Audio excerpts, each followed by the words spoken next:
The Crimean War is a fascinating conflict. For starters, you can see the impact of future technology on warfare, like railroads, field hospitals, the mini rifle, among others. However, outside of how the actual war was fought, I find it really interesting to revisit how did the war actually begin? By the 1850s, Europe had been at peace for 40 years, following the Napoleonic Wars. So why did that great peace end for a war centered around the Black Sea region? Furthermore, how did two traditional rivals, in Great Britain and France, end up on the same side to fight Russia? And where do the Ottomans figure into all of this? That is what I'm going to cover in this long-winded and probably over-contextualized explanation of how did the Crimean War actually start.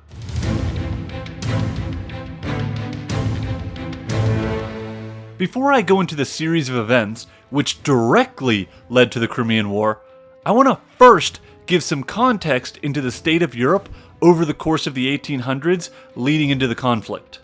Specifically, I want to address each of the powers involved in the Crimean War, and talk about how they had evolved since the end of the Napoleonic Wars in 1815.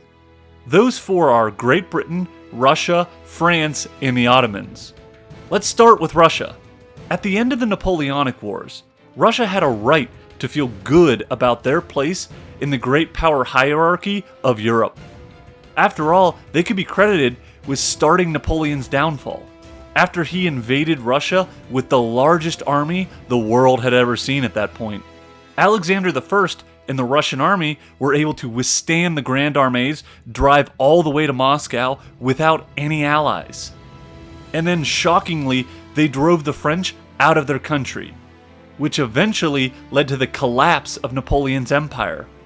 By 1815, Russia had the world's largest army of 800,000 men. They further added to their international prestige by aiding the Greeks' bid for independence in the 1820s against the Turks. However, the Russian state, powerful in population terms, yes, was actually very internally weak. Nicholas I had succeeded Alexander I in 1825. Nicholas ran as an autocratic ruler with supreme power.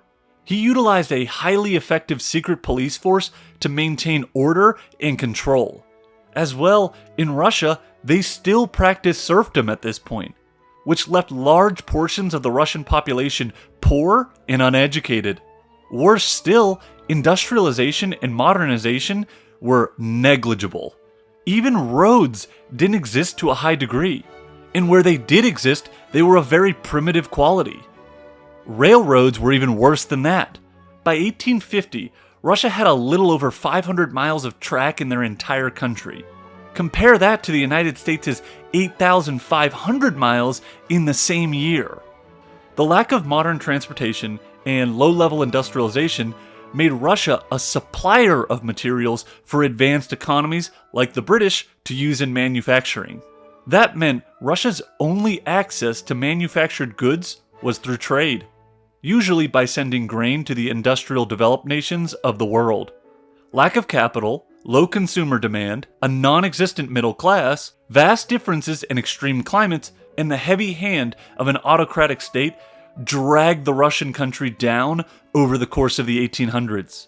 Sure, they still had their massive army, still well over 800,000 in the 1850s, but having a large army isn't always a positive. Having such a large army is costly, and without a modern economy, the Russian army was barely a modern force.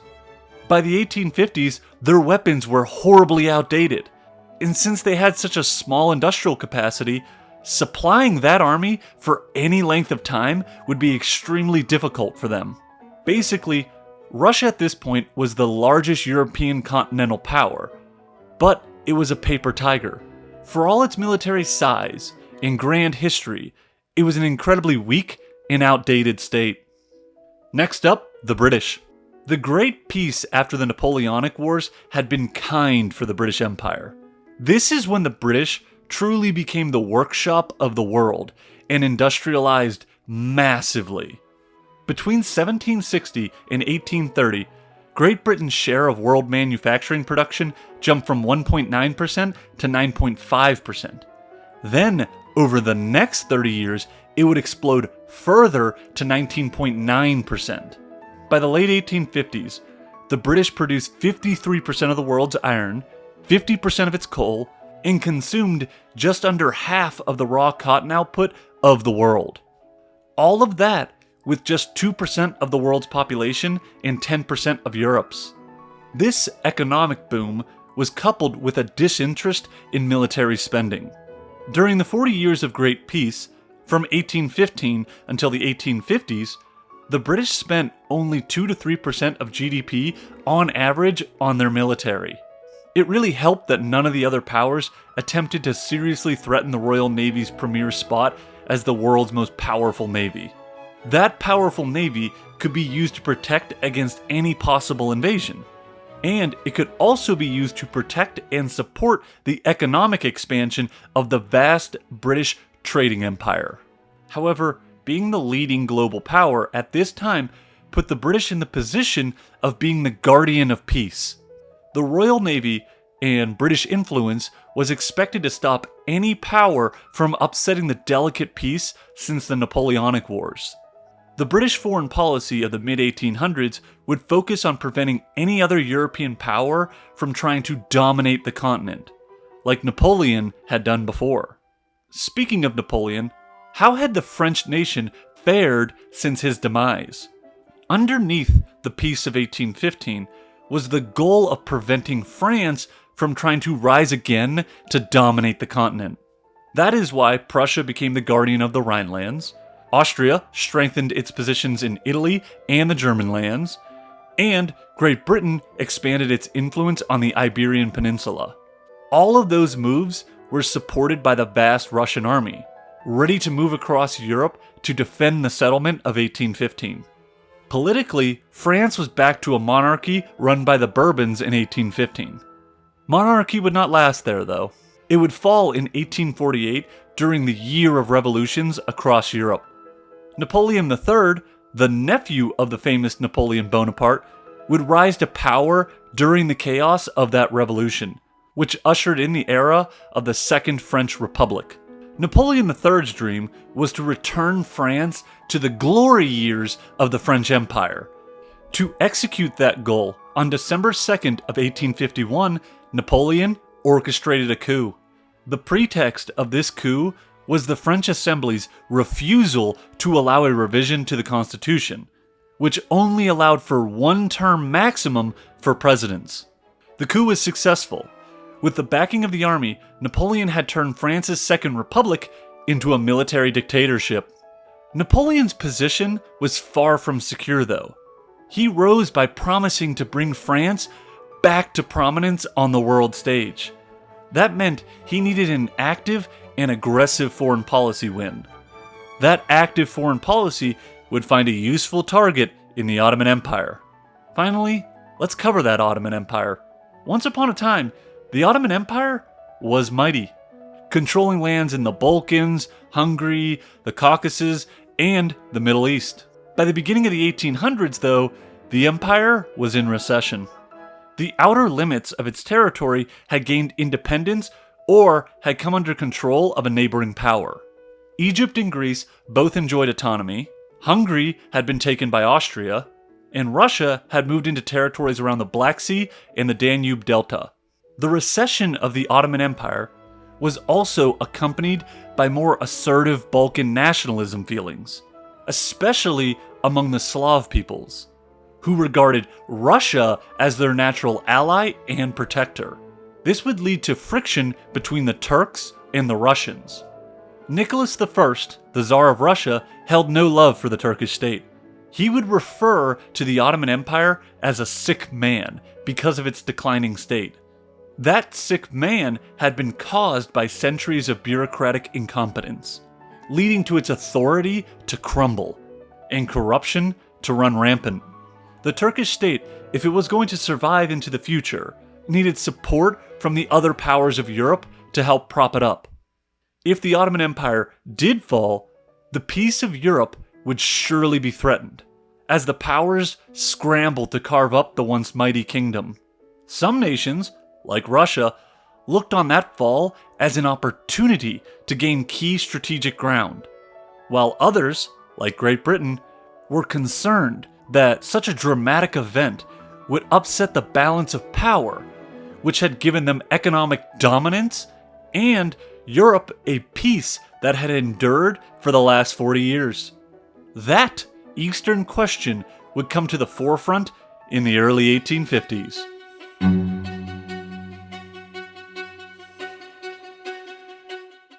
The story of the crisis that led the great powers to end Europe's long peace starts in 1852. The tensions would spark from competing interests in Palestine.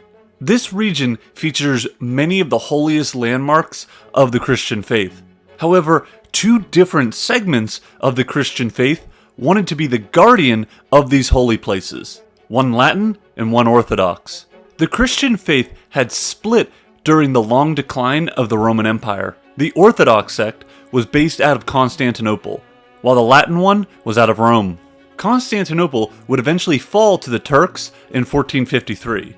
However, that new regime would still tolerate the Eastern Church. Russia would emerge as the strongest of the Orthodox nations, and many of its inhabitants would actually make religious pilgrimages to the Holy Lands of Palestine. That is why Russian leaders took very seriously their role as protector of the Orthodox Christians. The Russians had confirmed that right with the Ottomans in 1774, with the Treaty of Kukuk-Kainarka. That treaty gave Russia the role of protector of the Christian religion within the Ottoman Empire. However, in February of 1852, the French would attempt to reassert their claim to be the protector of the Christian Holy Lands in the Ottoman Empire. The French represented the Latin iteration of the Christian faith, and the French had made a deal with the Ottomans back in 1740. That gave the French nation the right to be the protector of the Christian Holy Lands within the Ottoman Empire. The subsequent Russian deal with the Ottomans in 1774 had ended that French right. Napoleon III was looking to reclaim the French position within the Holy Lands. Napoleon's reasoning for this was simple. For one, he rose to power by promising to return France to the glory years of Napoleon Bonaparte, and so that meant a more active international role for France. And two, he had to solidify his regime within France. After all, he needed a coup to claim full power. So gaining influence in the Holy Lands would help his domestic position gain support from France's Roman Catholic population. On February 9th, 1852, the Ottomans agreed to the French claims to be the protector of the Holy Lands. But just as quickly, they then bowed to Russian counterclaims. In response, Napoleon decided on a show of force. He ordered the 90-gun, steam-powered battleship, the Charlemagne, to sail through the Dardanelles. This was a clear violation of the London Convention of 1841, which kept those straits closed to naval vessels. However, the gamble paid off. This gunboat diplomacy had made a strong impression on the Ottomans. They were impressed by such a bold show of force. That show of force, along with French money, led the Sultan to surrender the keys to the Church of the Nativity to the French. As well, the French-backed Latin Church would have supreme authority to oversee the holy places. Nicholas I and the Russian leaders were livid at this. He considered it not just an insult to him, but the millions of Orthodox Christians living in Ottoman territory, who he believed it was his divine duty to protect.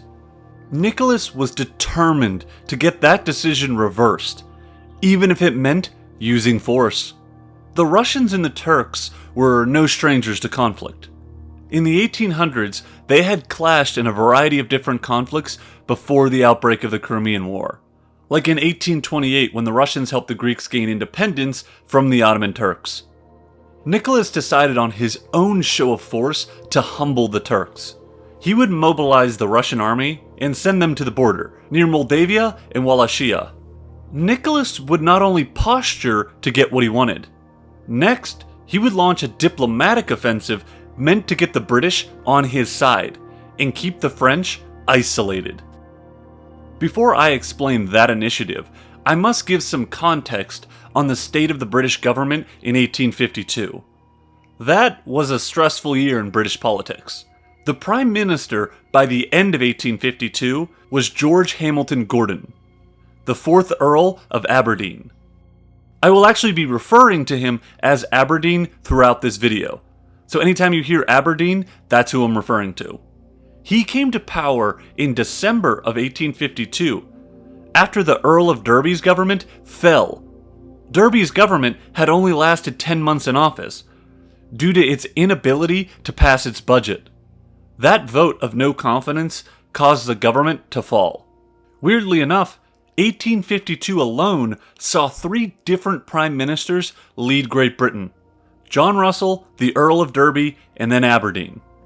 Following the downfall of the Tory/Conservative minority government under Lord Derby in December of 1852, Lord Aberdeen formed a new government from a coalition of Free Traders, Peelites, and Whigs, who had voted no confidence in the minority government.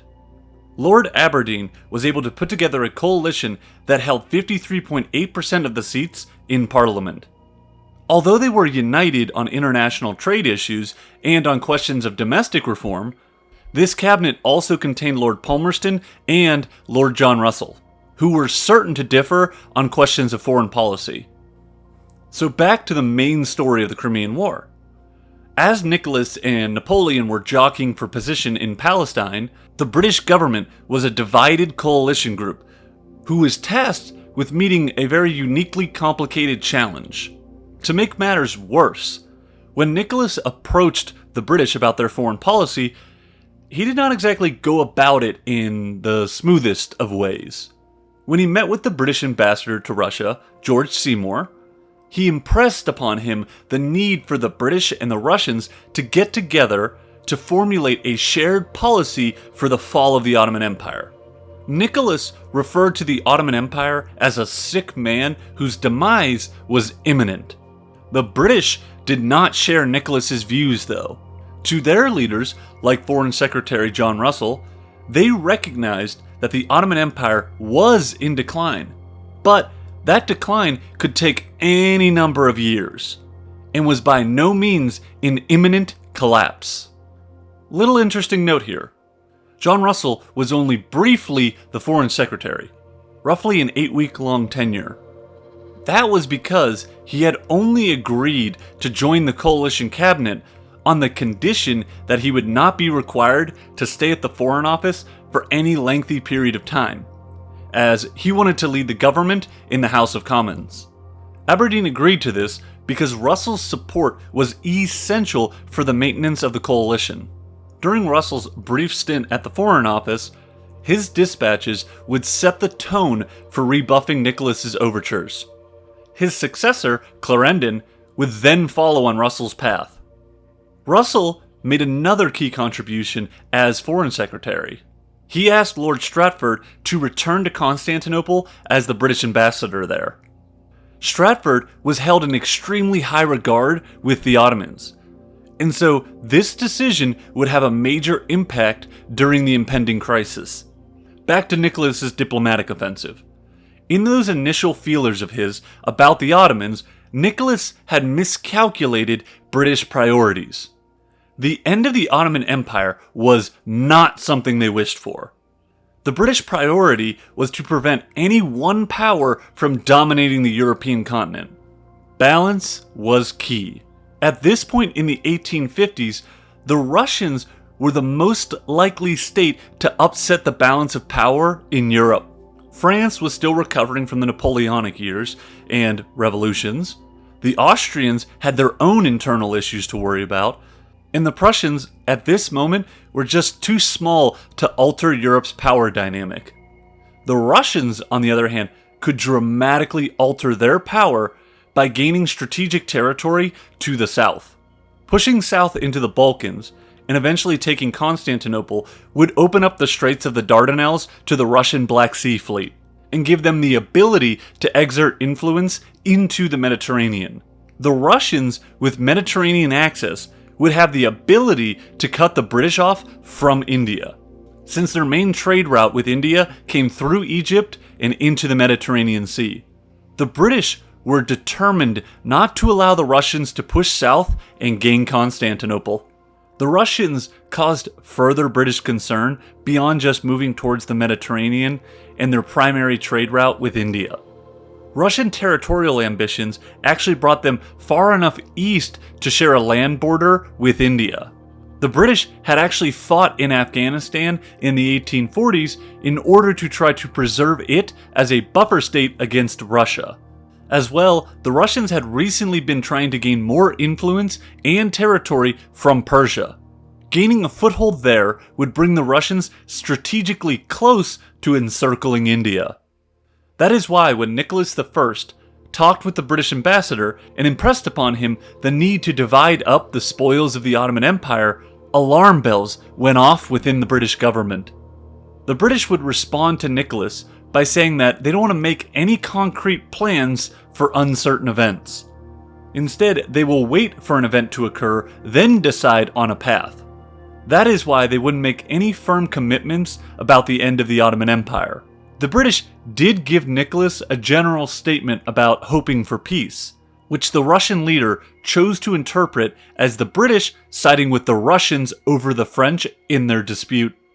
The misinterpretation would help amplify the split in thinking between Russian and British goals, as the Russian leaders continually talked about the certainty of an Ottoman collapse and what to do with their territories after it, while the British looked to prop up the Ottomans and avoid any more enlargement of Russia towards the Mediterranean.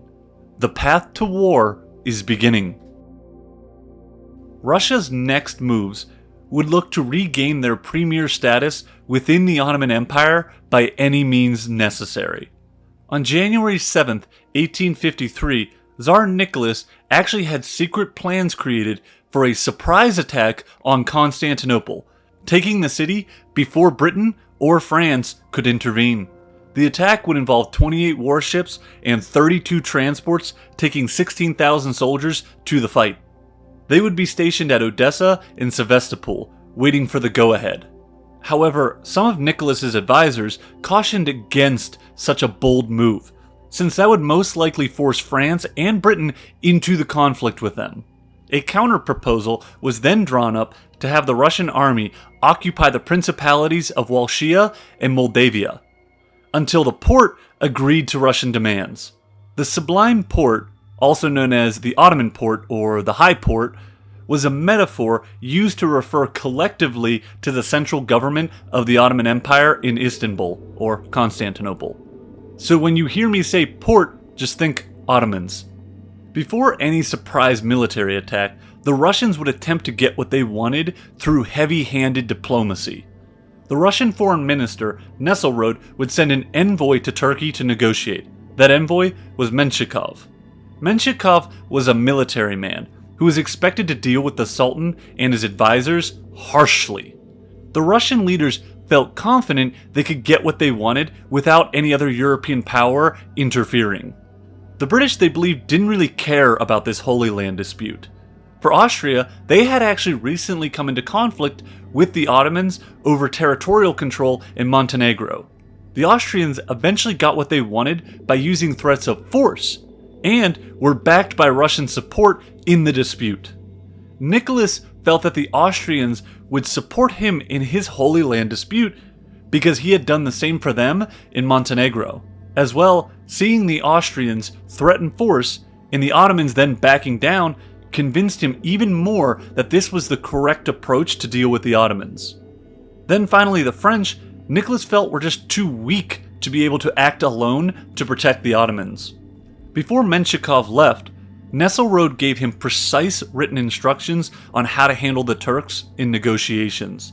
First, he was to demand full and immediate satisfaction with regard to Russia's protective rights over the holy places and the Ottoman Empire's Orthodox population.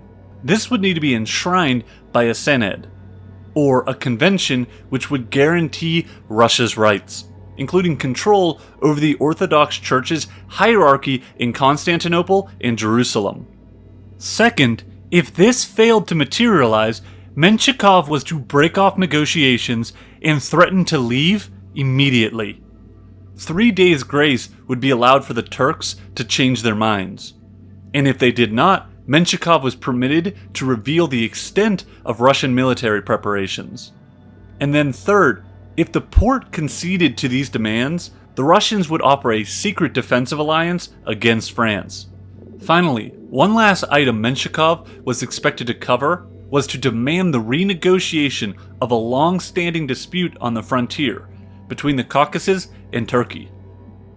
From the moment Menshikov arrived on February 16, 1853, it became apparent to observers the Russians were going to deal with the Turks harshly. The British, in reaction, start to align themselves with the French. In the first week of March, the British ambassador, Hugh Rose, who was the British representative at the port only until Stratford arrived to relieve him. Before Stratford arrived, though, Rose made a bold move. He was concerned that because the Russians had troops positioned on their Turkish borders, and the Black Sea Fleet seemed poised to strike, that the Ottomans would be forced to back down and make severe concessions. That is why he worked with his French counterparts to have the two nations send warships to Turkish ports, which would help to strengthen the Sultan's resolve. However, on March 15th, the order to send the British Malta fleet to Turkey was cancelled. Prime Minister Aberdeen felt sending warships at this early stage was too provocative of a move. He believed the two nations could reach a diplomatic solution, and that the warships would prevent that avenue. At this point, he was still inclined to believe Nicholas's assurances that Russia did not want war. The French, however, did still send their warships, which greatly enhanced their prestige at the port. What this situation did cause was a reformulating of strategic thinking by the Royal Navy. For so long, they had expected that any war would be against the French. Now, they started to entertain the idea of fighting the Russians. If that happened, they needed a plan. The plan they came up with was for a naval-focused war. Basically, the Royal Navy would destroy the Russian Black Sea Fleet at Sevastopol, which would prevent the Russians from being able to attack Constantinople. And with Sevastopol destroyed, southern Russia would be wide open to invasion. That was not their only move, though. The Royal Navy would also hit the Russian Baltic Fleet in the Gulf of Finland, which would threaten St. Petersburg and attract Sweden into the war on the British side. The almost British naval intervention also forced the Russians to speed up their negotiations. On March 16th, Menshikov used Nesselrode's first note, which was to demand satisfaction over the question of the holy places. Rifat, the Ottoman foreign minister, asked for time to consider the request, but within a week, Menshikov then gave him Nesselrode's third letter. That one was the demand for the Senedd, or convention, which would give the Russians complete control over the Orthodox Church within the Ottoman Empire. Rifat wanted to separate the two demands, and focus on the first one, since the second one was highly controversial, since it would infringe upon the Ottoman state sovereignty. Around this time is when Stratford arrived. The British ambassador in Turkey had served in this capacity several times before, and enjoyed an immense amount of prestige in the port. His arrival gave the Ottomans new confidence that the British were dedicated to supporting them. That would make the Turks more and more confident to resist Russian pressure. With his resolve stiffened, Rifat told Menshikov he was ready to settle the point regarding Russia's interests in the holy places. Discussions on this would continue over the next month. On May 5th, Rifat announced that the port would revise its edicts regarding the holy places and restore Russia's privileges. It seemed like the crisis may pass. However, Russia's second demand had not been answered yet. On May 10th, the terms of the Senedd were discussed, and the Ottomans hated it. Rifat argued that Russian complete control of the Orthodox Church in Ottoman lands was an infringement on their state's sovereignty. The Sultan didn't want to make this a sticking point though, and so it was relayed to Menshikov that while the Russian demand was unacceptable, the Porte would do its utmost to ensure the privileges of the Orthodox Christians. Basically, the Ottomans wanted to go back to the Russian deal of 1774, while the Russians wanted a whole new deal that would give them greater influence. Menshikov reacted to this by following Nesselrode's instructions. He threatened to break off negotiations within 3 days if their demands were not met. The Ottomans could either agree to the Sened, or Russia would break off diplomatic relations. After such an event like that, war usually follows. On May 21st, having not received an answer, Menshikov ordered his steamer to weigh anchor and return to Odessa. The path to war is accelerating. With the Turks more confident, and the Russians feeling slighted after Menshikov's mission returned home in failure, the next escalation would occur. Russian forces would occupy the Danubian principalities, under the guise of protecting the Orthodox Christian population there. If the Turks continued to resist the Russian demands, the next step would be a blockade of the Bosphorus. And then after that, outright war. Essentially, the Russians would hold Turkish territory hostage until they got what they wanted. The Russian show of force put the British into a difficult spot. Would they continue to support the Turks against the aggressive Russian moves? Or would they stay on the sidelines? Which would surely lead to the Turks either giving in or a war in which the Turks would be completely defeated. Because of the Russian advance into Turkish territory, Aberdeen's cabinet decided they could no longer sit on the sidelines, and so they ordered the 6 warships of their Malta fleet to proceed to Besika Bay, which was close to the entrance of the Dardanelles. Furthermore, Stratford was given local authority over those warships to protect Constantinople in the event of a Russian attack. One of the most important reasons the British cabinet had to act was that British public opinion favored the Turks. And because Aberdeen's cabinet was a new coalition government, it was internally divided. Aberdeen and Clarendon may have favored diplomacy, but both Russell and Home Secretary Palmerston wanted a strong stance against Russian aggression. Aberdeen just couldn't afford to go against public opinion at this point, or else he and his government would run the risk of being removed from office, and then a new government would be formed which would take a hard line. With British warships entering Besika Bay, the situation became increasingly tricky. The warships would not be able to shelter there once the winter gales arrived, so that meant they would either have to withdraw or they would have to enter the Dardanelles. That would be a breach of the Straits Convention, which prohibited warships from entering that area. A firm clock had been put on the British.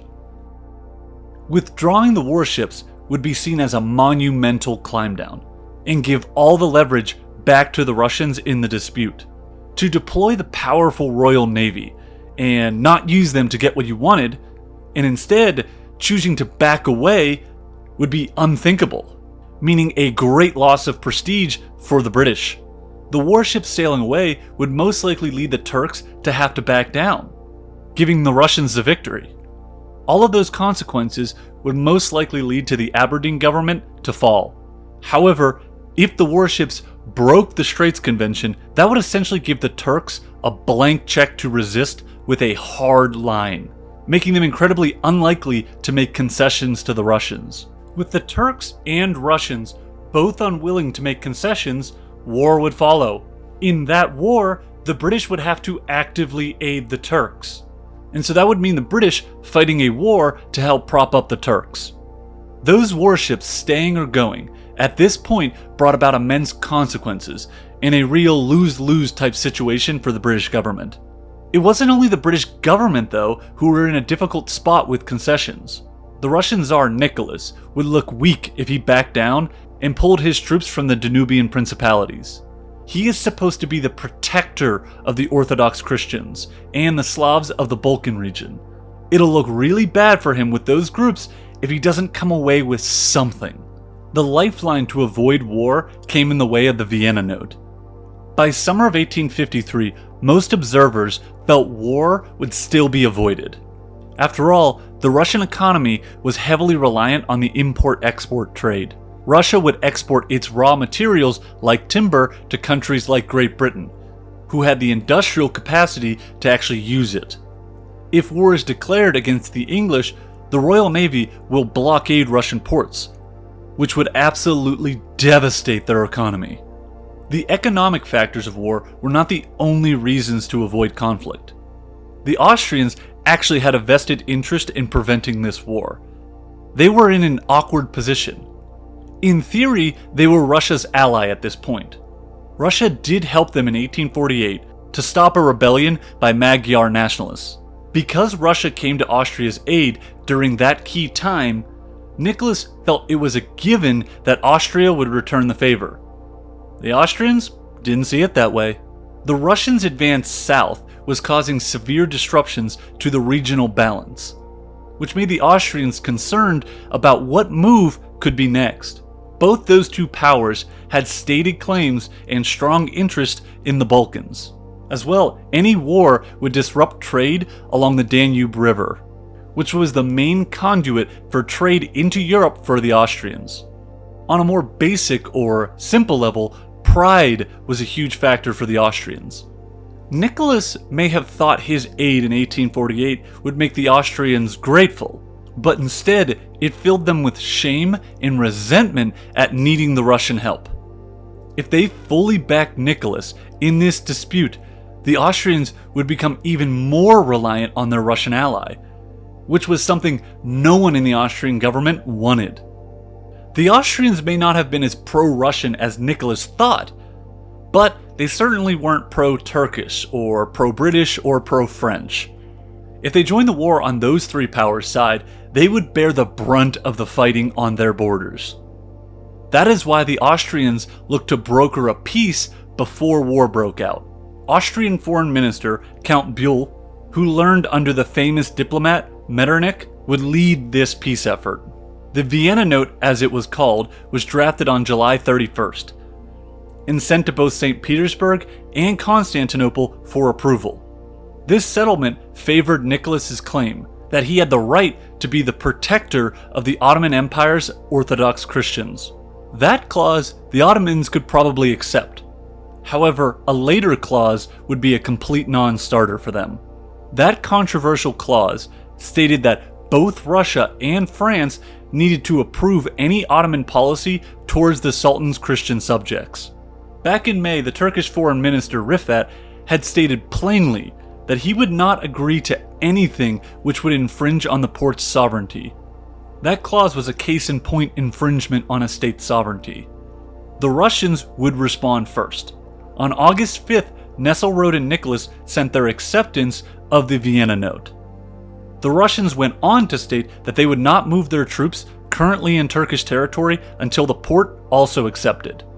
The ball was now in the Turks' court, and it was up to them to also agree in order to end the dispute.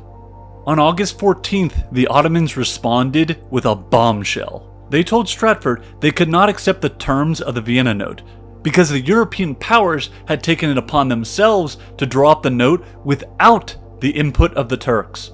They also demanded significant alterations to the wording in the Vienna Note. The Turkish leaders knew that with British and French warships in their harbors, they had the strong support of those two powers. Those two powers could not withdraw that support without a serious loss of prestige. That knowledge emboldened them to avoid any compromise that hurt their sovereignty. The British government, for their part, was incredibly divided at this point. Both Palmerston and Russell were pro-Turkey, and for a hard line against Russia. So if Aberdeen wavered here, either of those two could resign, which would cause a cabinet crisis, and most likely the end of the Aberdeen government. That weakness in confidence led the British leaders to have to follow public opinion wherever it would lead. And over the course of the summer, British public opinion was becoming more and more anti-Russian. The Turkish decline of the note infuriated the Russians. In their mind, they had accepted a reasonable compromise, and the Turks were now just being stubborn. Nesselrode then kicked up the pressure another notch. He demanded that Russia should be allowed to directly interfere on behalf of the Orthodox Christians in Ottoman lands. This went well beyond what they had demanded during the Menshikov mission. The Austrian Buell would make a final attempt to save peace. His new version of the Vienna Note tempered down the Russian claims to want direct interference into the Ottoman lands. The Tsar at this point was mainly looking for any deal which was agreed to by the European powers. He could then use that deal to turn up the pressure on the Turks. The second Vienna Note was dead on arrival in Constantinople though, since it was essentially the same as the first one. On September 20th, the Ottomans officially rejected it. 4 days after that, the British Foreign Secretary, Clarendon, confided to Stratford that the only likelihood now was war. In the same dispatch, he authorized the ambassador to call up the British warships to Constantinople to offer protection to the Sultan. A few days later, the French followed suit with their warships. The hardening of the British line gave the Ottomans the opportunity to seize control of events. On October 4th, they issued an ultimatum to the Russians, demanding that their forces leave the principalities within 2 weeks. This is exactly what the British leaders had feared.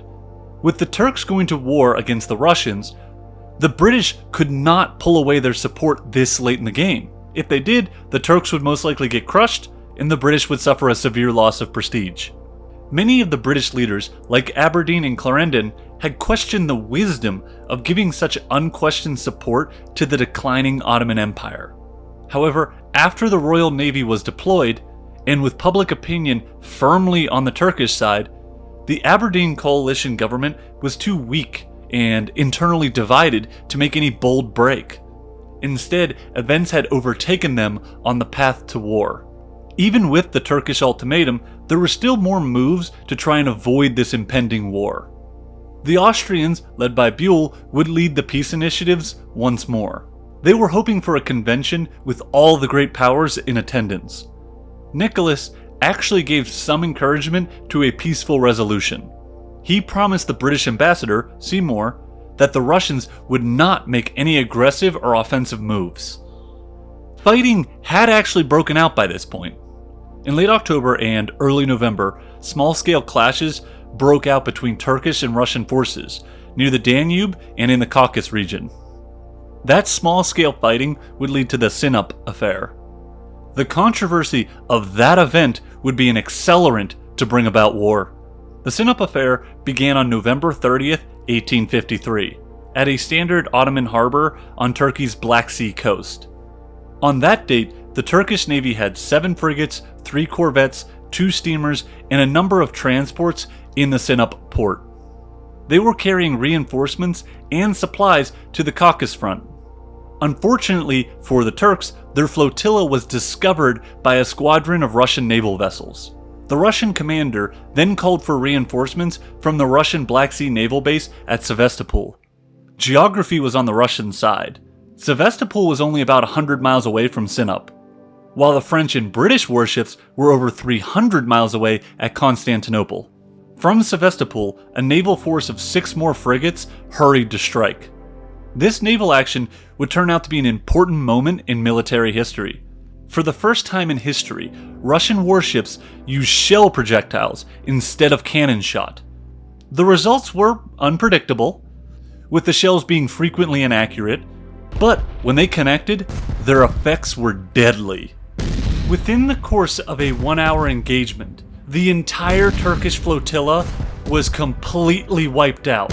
The inferno was so intense, the fire from the burning ships spread to the shore, and the whole port area became engulfed.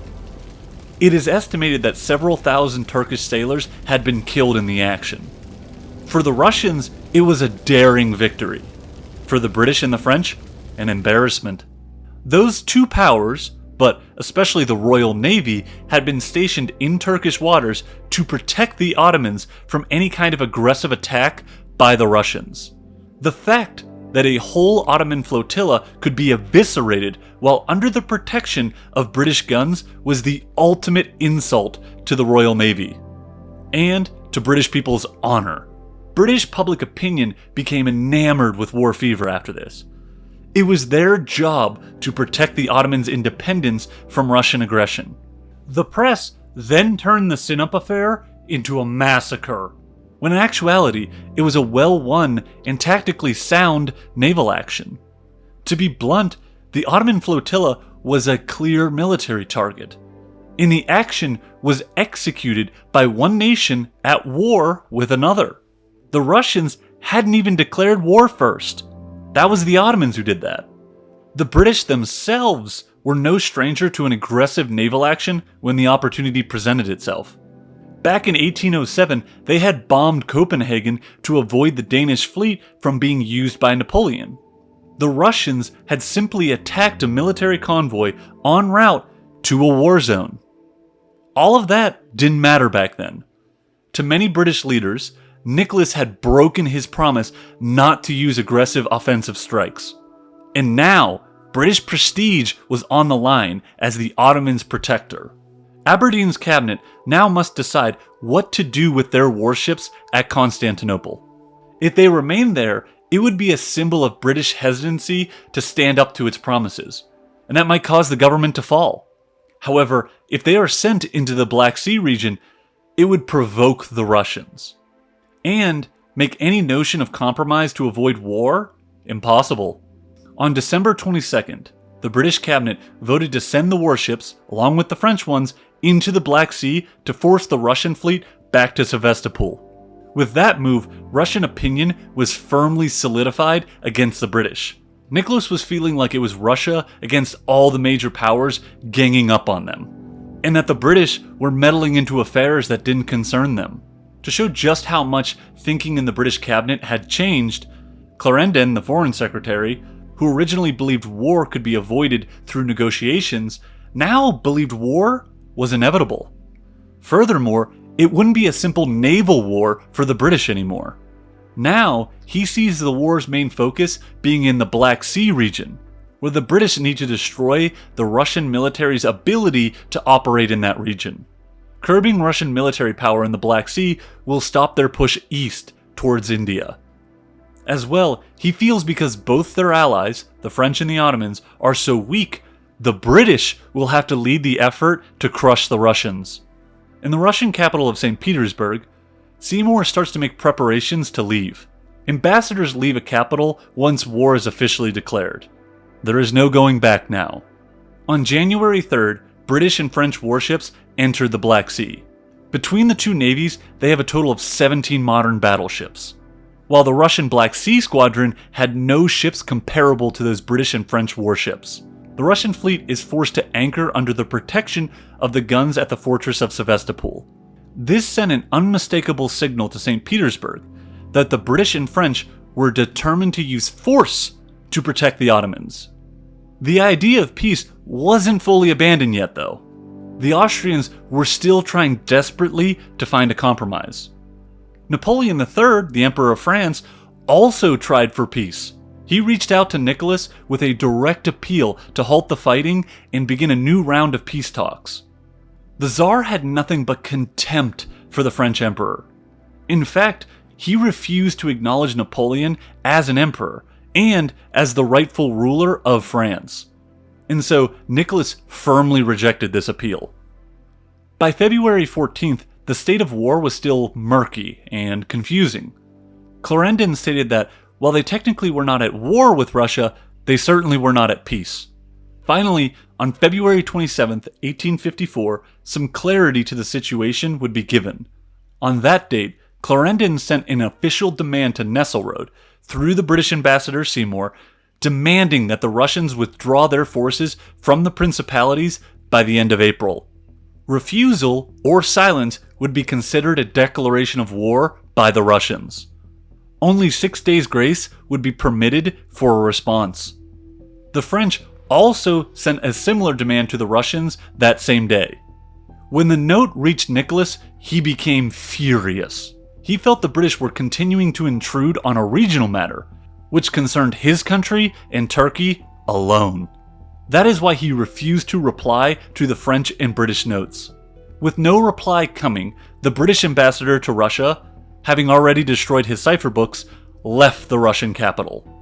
Due to the slower communication process of this era, the ultimatum did not officially expire until March 26th. 2 days later, on March 28, 1854, the British and French declared war on Russia. The Crimean War had officially begun, with two unlikely allies in Great Britain and France marching off to war together against Russia, ending the great peace Europe had enjoyed since 1815.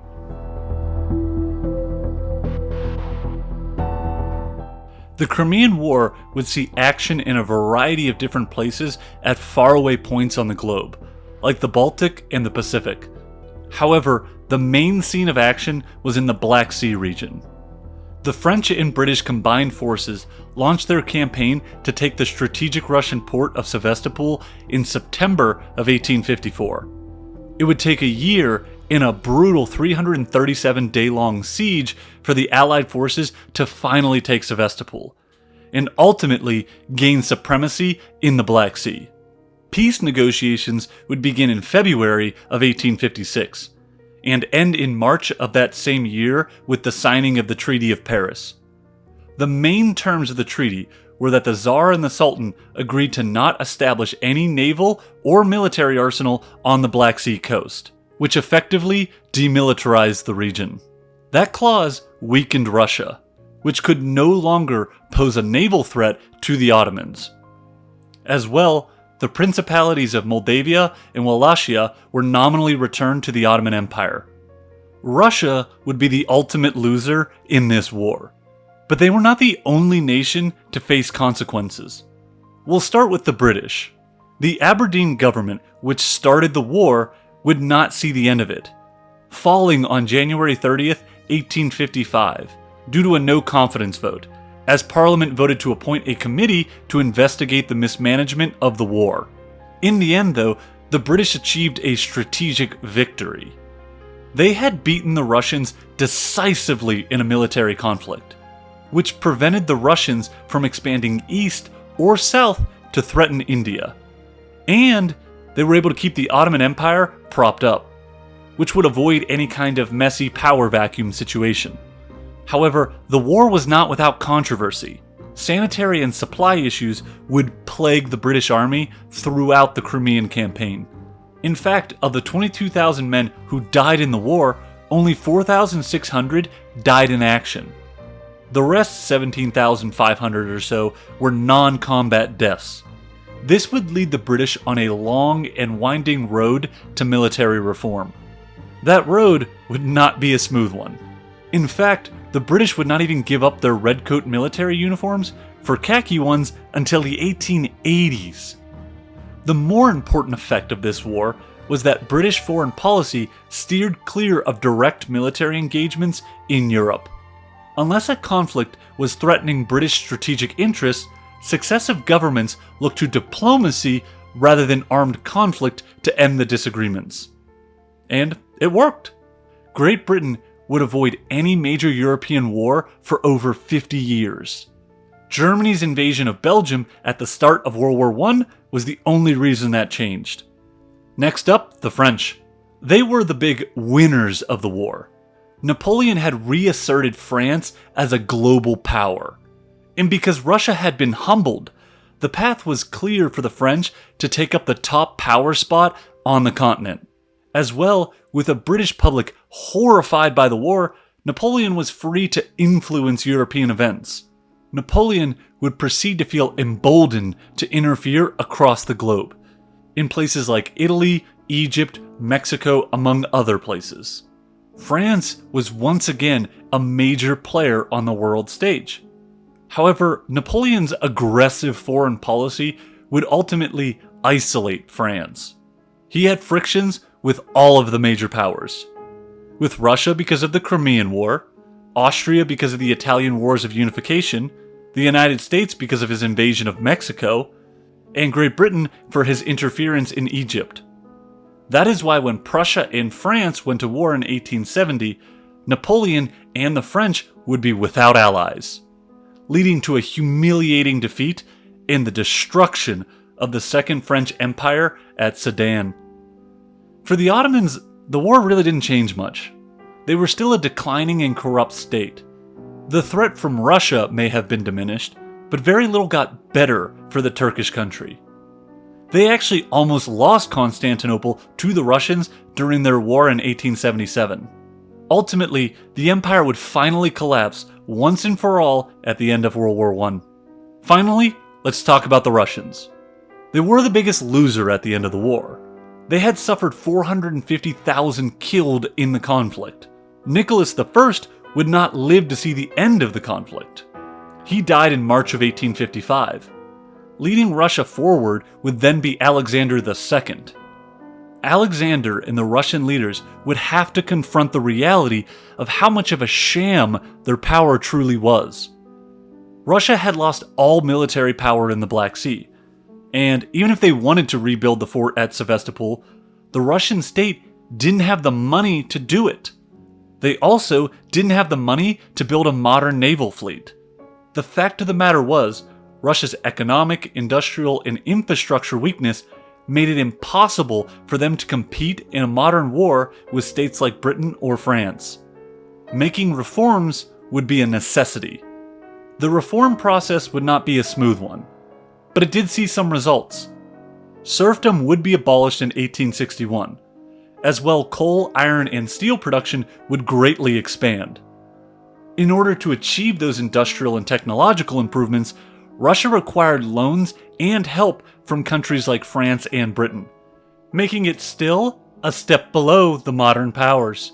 Ultimately, the bitter defeat in the Crimean War would start Russia down a long road that would end in the collapse of the Russian Empire in 1917, when revolution overthrew Tsar Nicholas II. Okay, let's sum this whole thing up nice and neatly by answering the simple question: why did the Crimean War start? For starters, a big reason the conflict came about was the decline of the Ottoman Empire. That state collapsing brought up the follow-up question of who would get what once the Turks were gone. Russia had the most to gain from the end of the Ottomans. Controlling Constantinople was a huge prize for them. Outside of its religious significance, the city was strategically located to control access to the Black Sea. The city wasn't the only thing that matters, though. If the Russians pushed deeper into the Balkans, they could gain more access to world trade. A big limitation in this era for Russia was it did not have any warm water ports. That prevented their navy's flexibility and their economic growth through trade. That is why the end of the Ottomans meant opportunity for Nicholas and the Russians. His opportunity was seen as a threat by the British. If Russia kept expanding, they could threaten the British link to India, the jewel in the crown of the British Empire. As well, the end of the Ottoman Empire would see a scramble for territory by the European powers, which would upset the delicate balance and peace that had been enjoyed since 1815.